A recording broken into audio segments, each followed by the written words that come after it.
It isn't imposter syndrome.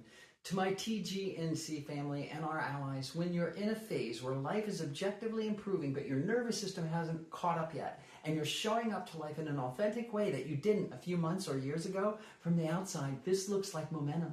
But on the inside, it sometimes feels like you're an imposter or pretending. That discrepancy is a known phenomenon, delayed internalization. When someone shifts their life pattern and path, especially after trauma or repression, the nervous system continues responding as if old dangers are still present.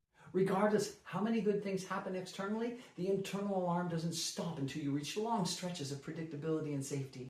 You are not an imposter. Your system just hasn't integrated new evidence yet, and this state feels like collapse is imminent, when the opposite is true. Your fear isn't predicting your future, it's reacting to unfamiliar safety. When someone escapes deprivation or chaos, the brain doesn't trust the calm that follows. It tries to preemptively imagine disaster because it prefers a predictable hardship over an unpredictable success. This isn't pessimism, it's biology. You're not scared because your future is doomed, but because your brain can't tell the difference between uncertainty and danger.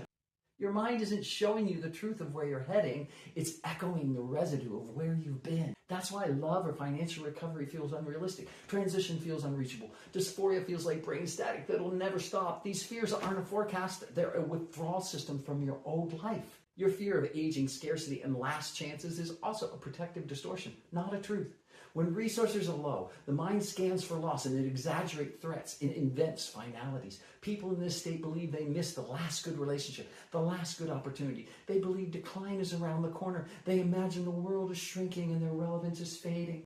Then conditions shift. A client, a collaborator, a stable path. One secure person enters their life. One break interrupts the scarcity pattern and the entire narrative collapses because it was never the truth. It was a stress story that the mind created to avoid disappointment. This is the nervous system's defensive prediction engine. You're not in a dead end. You're in the psychological tunnel between an old identity and a new one. Half of you is still organized around survival, scarcity, and vigilance. The other half is stepping into visibility, connection, creativity, and purpose. These two halves can't coexist for long. One of them will have to give way. We don't escape by finding a perfect plan, but when our internal chemistry stabilizes enough to let us recognize the plan that's already trying to emerge, you're closer to that than you think. The dark hearts wake up every day afraid of us, obsessed by angels who, just by existing, are exposing the facade they've built around the imaginary, binary, patriarchal power paradigm. Their oppression is proof of our relevance and their repressed inclinations. I love you. I choose you. I love me and I choose me. Stay on the path. We're the future of humanity, and the dark hearts know that too.